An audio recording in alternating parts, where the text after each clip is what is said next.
Hello everyone, welcome to my channel. So guys, आज हम पढ़ेंगे द हीलियम एटम। हाइड्रोजन के बाद सबसे इम्पोर्टेंट सिस्टम क्वांटम केमिस्ट्री में हाइड्रोजन सिंपल था क्योंकि उसमें सिर्फ एक इलेक्ट्रॉन था, लेकिन हीलियम पहला मल्टीपल इलेक्ट्रॉन सिस्टम है और इसी वजह से कई कई नई एक्सप्लेनेशंस आती हैं। तो चलिए शुरू करते हैं। चैनल पर नए हो तो प्लीज़ चैनल को सब्सक्राइब कर दीजिएगा, बेल आइकन प्रेस कर दीजिएगा और एमएससी केमिस्ट्री ऑल सेमेस्टर के नोट्स परचेस करने के लिए आप मुझे व्हाट्सएप पर मैसेज कर सकते हो। डिस्क्रिप्शन पर व्हाट्सएप नंबर शेयर कर दिया है तो चेक ज़रूर कीजिएगा। तो क्या कह रहा है कि helium atom is a 2 electron 2 proton system. We can apply variation method on the helium atom and the calculate the energy of helium atom. Helium atom में न्यूक्लियस में 2 प्रोटॉन और सामान्यतः 2 न्यूट्रॉन्स होते हैं। इसके चारों तरफ 2 इलेक्ट्रॉन रहते हैं। तो यह एक पहला सिस्टम है जहां इलेक्ट्रॉन इलेक्ट्रॉन रिपल्सन को भी कंसीडर करना पड़ता है। ठीक है, तो आगे देखिएगा।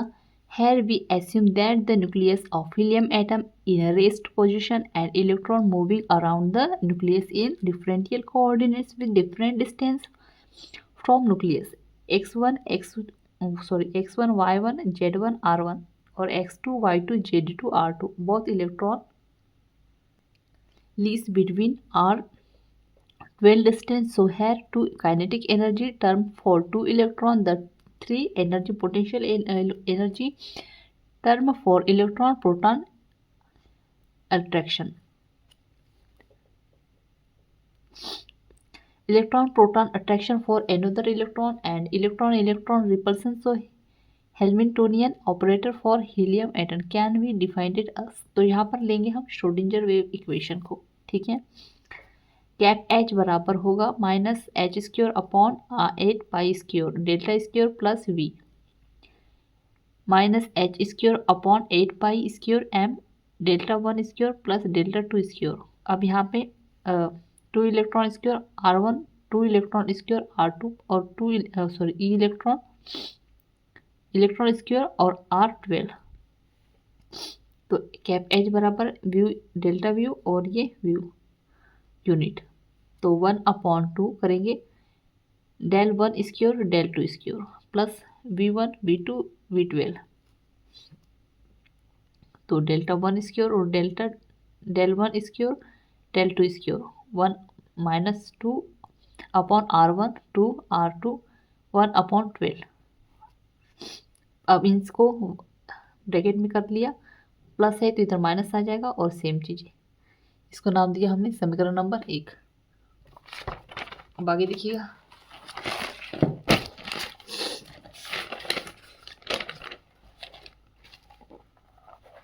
The wave function for solution Schrodinger equation for helium atom can be defined as, तो xi बराबर R1 R2 बराबर Z3 अपॉन R 1/2 E बराबर ZR1 x मल्टीप्लाई करेंगे Z3 upon R 1/2 electron Z R square 2।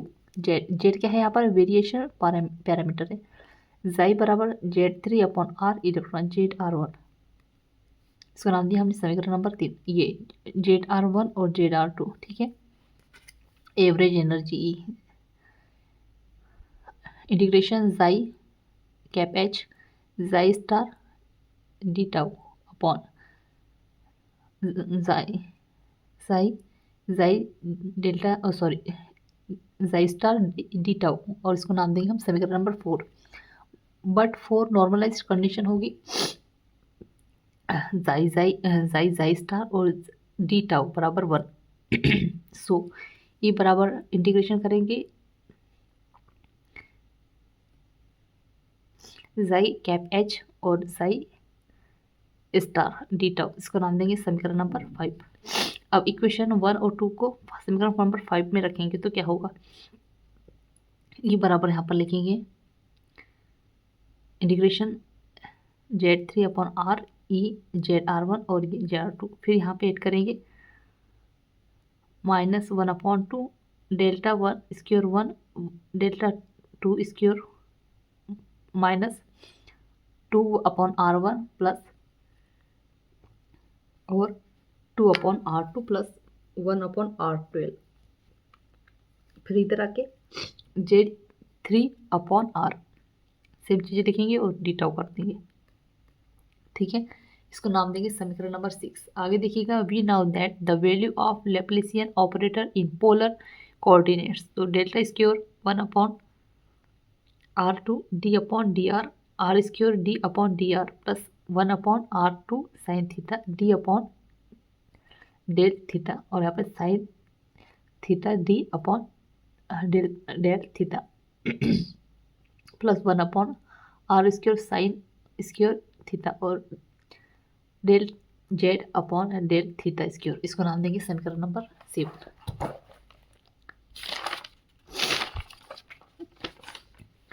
Equation 6 on introduction 7 will be very complicated, so in order to solve the equation 7 we must divide it in integration in 5 terms. तो first kinetic energy term, second kinetic energy term, potential energy term, potential energy. So if we want the value of equation 6, then we must calculate individual energy term. Calculate of first kinetic energy term होगा ये, इस तरह से लिखेंगे I1 के लिए, ठीक है। तो सेम चीज़ लिख लिया हमने यहाँ पर, और यहाँ पे डेल 1 स्क्वायर बराबर 1 ये सब किससे जो वैल्यू सभी हमने निकाला था उसी को हमने क्या किया है यहाँ पर ऐड कर दिया, ठीक है। पुट द वैल्यू तो देखिएगा सेम चीज़ रहेगा, यहाँ पे कर देंगे -1/2 और इधर कर देंगे 1/R1 स्क्वायर थीटा R1, फिर R1 स्क्वायर डेल R1, और फिर यहाँ पे Z3/E ZR1 और ये ZR2 tau. In solving this integration on we get, तो I बराबर होगा क्या Z²/2, इसको नाम देंगे A। आगे देखते हैं,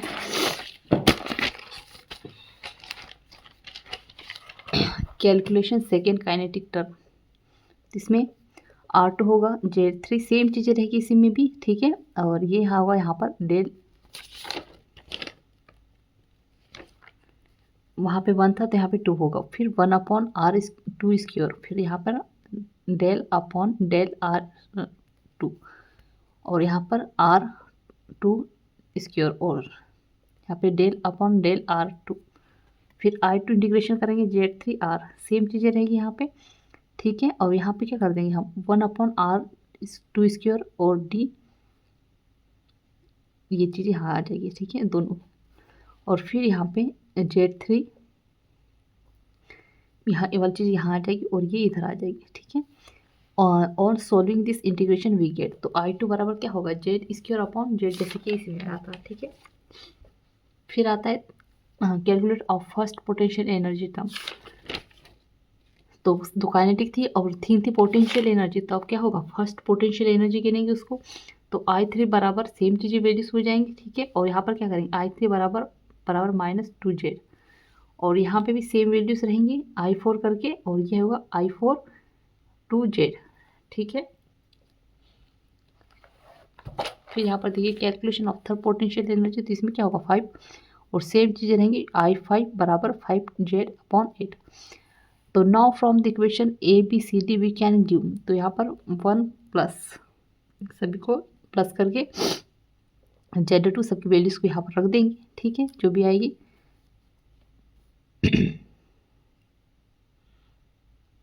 और फिर E बराबर यहाँ पर करेंगे Z² 4² 5Z/8, इसको नाम देंगे समीकरण नंबर 8, ठीक है। फिर डेल E/डेल Z बराबर 0, डेल Z, ये सब वैल्यूज कहाँ से आएंगे, यहाँ से आएगी, ठीक है। Z² 4² और ये 5 ये, तो फिर आ गया यहाँ पर 22, ठीक है, सॉरी 2Z, ये 2Z है, -4 5/8 बराबर 0, और यहाँ पे 4 प्लस सेम चीज़ हो जाएगा, और यहाँ पे क्या होगा 8 का 4 से मल्टीप्लाई कर देंगे तो 32, और ये 5 इधर आके देखिएगा प्लस माइनस करके 27.8, और ये Z आ जाएगा यहाँ पर, तो 27 16 हो जाएगा, ये 27 हो जाएगा और इसका मल्टीप्लाई करेंगे तो 16, तो यहाँ पर तो इनका भाग करेंगे तो 1.69 हो जाएगा। ठीक है, 9 आ जाएगी, समीकरण नंबर 9 लगेंगे। तो put the value of equation 9 and 8, तो इसकी जो 9 और 8 की जो वैल्यूज थी उसको हम यहाँ रख देंगे। कैसे जो 9 की वैल्यू थी उसको हमने यहाँ रख दी, ठीक है, अपॉन माइनस, और 8 की जो वैल्यूज थी ये इस तरह से 4.4 मल्टीप्लाई 1.69, ठीक है, प्लस, और ये आ जाएगा समीकरण नंबर क्या 8, तो 8 से ये आ जाएगा 5 मल्टीप्लाई 4 से भी और 5 से भी क्या कर देंगे, इसकी मल्टीप्लाई कर देंगे, अपॉन 8 कर देंगे, तो क्या होगा 77.8 EV, और ये 1 AU 27.21 EV, तो ये वैल्यूज आ जाएगी यहाँ पे। तो यहाँ पे क्या होता है, हमारा हीलियम एटम का जो टॉपिक है वो एंड होता है। सो आई होप आपको अच्छे समझ में आ गया होगा। तो प्लीज़ वीडियो को लाइक शेयर कीजिएगा, सब्सक्राइब कर दीजिए चैनल को, और चैनल पर नए हो तो प्लीज़ चैनल को सब्सक्राइब करके बेल आइकन प्रेस कर दीजिए। और एमएससी केमिस्ट्री ऑल सेमेस्टर के नोट्स परचेस करने के लिए आप मुझे व्हाट्सएप पर मैसेज कर सकते हो, डिस्क्रिप्शन बॉक्स नंबर शेयर कर दिए। Thank you.